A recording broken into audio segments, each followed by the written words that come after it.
안녕하세요. 2535의 찬이동입니다. 이전 영상을 잘 보셨다면 마음에 쏙 드는 집 찾으셨을 거고요. 그 집이 마음에 드셨다면 집주인분이나 중개사분에게 나 이 집 계약하고 싶다라고 말씀을 하시면 됩니다. 그러면 계약을 하러 가실 때 준비하셔야 할 건 본인의 신분증, 그리고 도장이 없다면 펜, 또 없다면 지장을 준비해서 가시면 되겠습니다. 하지만 중요한 거는 현장에 계약하러 가셨을 때 과연 어떤 점들을 주로 체크해야 하는지를 오늘 영상을 통해서 알아보도록 하겠습니다. 계약할 땐 장동건 씨가 아니라 임등건 씨가 와야 합니다. 임대차 계약서, 등기부 등본, 건축물 대장, 이 세 가지 서류가 현장에 꼭 있는지 확인하셔야 되고, 만약에 이 세 개 중에 하나라도 없다면 꼭 요구를 하셔야 합니다. 자, 그럼 우리 임등건 씨를 하나씩 알아보도록 하겠습니다.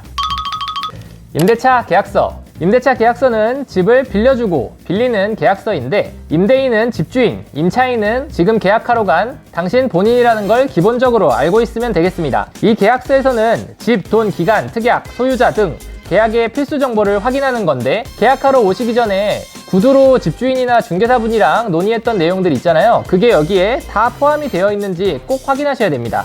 자, 위에부터 보도록 하겠습니다. 먼저 집에 대한 정보인데요. 내가 봤던 집과 계약서상의 집이 호수까지 정확히 일치하는지를 확인하셔야 합니다. 그 다음은 돈에 대한 내용입니다. 차임이라고 나와 있는 게 월세인데요. 보증금과 월세가 사전에 협의한 금액과 같은지, 그리고 계약 기간을 정해야 되는데, 월세 계약 같은 경우에는 주로 1년을 계약하고 계속 더 살고자 하면 1년을 더 연장하는 형태, 전세 계약 같은 경우에는 금액이 좀 많이 들어가는 만큼 2년 계약을 하고 사는 게 일반적입니다. 그 아래에 있는 내용들은 내용이 아주 많기도 하고, 부동산 계약서에서는 복붙하는 경우가 대부분입니다. 일단 이 부분은 패스하셔도 좋고, 정말 중요한 건 바로 그 다음의 특약사항입니다.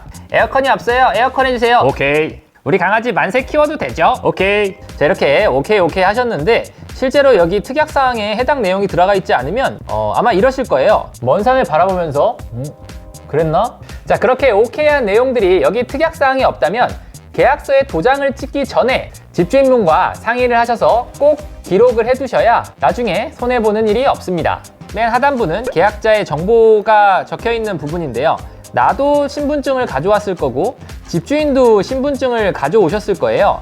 거기에 나와 있는 정보가 여기에 정확히 기재되어 있는지를 한번 확인해 보시면 되겠습니다. 자, 그런데 내 앞에 있는 이 사람이 진짜 이 집의 주인인지를 어떻게 알 수 있느냐? 지금 작성한 이 임대차 계약서와 신분증만 가지고는 절대 알 수가 없죠. 그래서 이 다음에 나오는 등기부 등본이 중요한 겁니다. 등기부 등본. 이 서류는 이 집이 진짜 내 앞에 있는 이분의 소유가 맞는지를 확인하는 서류인데요. 자, 그 아래 보면 갑구, 을구 이렇게 나와 있습니다. 우리가 막 갑을 간 게 생각해서 갑구는 집주인이고 을구는 난가? 이렇게 생각하실 수 있지만, 갑구는 집주인에 대한 정보가 맞습니다. 하지만 을구는 소유권 이외의 권리에 관한 사항이라고 되어 있는데, 집주인이 그 집을 담보로 대출을 받은 경우에 그 금액과 내용이 여기 표시되어 있는데요. 만약에 집주인이 대출을 못 갚거나 했을 경우에 이 집을 팔아서 회수하겠다는 내용이니까 아무 내용도 없는 게 베스트일 거고, 항목들이 많다면 그만큼 유념해서 보셔야 합니다. 그 부분에 대해서는 이후에 전셋집 구하기 편에서 좀 더 다뤄보도록 하겠습니다. 마지막, 건축물 대장. 이 서류는 집의 신체 검사표 같은 건데요. 내가 계약할 집이 불법 건축물은 아닌지, 주택이 아닌 용도로 되어 있는지를 확인하셔야 됩니다. 자, 이 서류에서는 두 가지를 보셔야 합니다. 먼저 용도. 집인 줄 알았는데 집이 아닌 경우도 있을 수 있죠. 그래서 여기 표에서 용도가 주택으로 되어 있으면 상관이 없는데, 만약 근린생활시설 이런 식으로 써 있는 경우에는 집이 아니라 상가입니다. 이 경우에는 중개수수료를 상가수수료로 내서 더 높은 수수료를 내야 하는 경우가 있을 수도 있고요. 사는 내내 공과금이 더 나올 수도 있으니까 이 부분 유념해서 보셔야 하고요.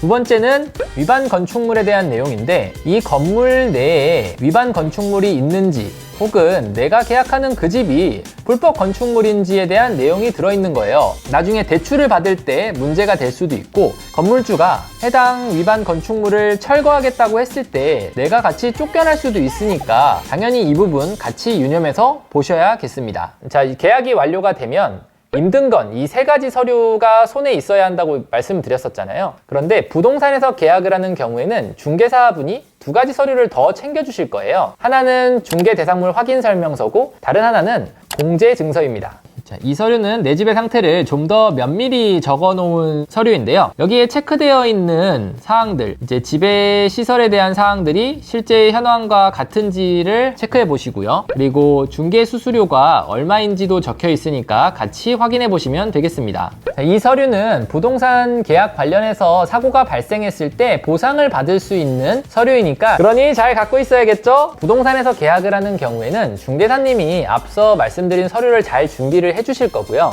따로 집주인이랑 계약을 하는 경우에는 미리 계약날 전에 해당 서류들을 준비해 주실 수 있는지 요청을 해보시고요. 만약 준비가 어렵다거나 준비된 서류가 너무 예전 서류다라고 생각이 되신다면 등기부 등본은 대법원 인터넷 등기소, 건축물 대장은 정부24에서 주소만 입력하면 손쉽게 확인하실 수 있으니까요. 계약할 때 앞서 말씀드린 서류들은 수단과 방법을 가리지 마시고 꼭 확인하셔야 됩니다. 그럼 이번 영상을 시청하신 여러분이 당당하고 안전하게 집 계약하시길 기원합니다. 다음 영상에서 뵙겠습니다. 빠이.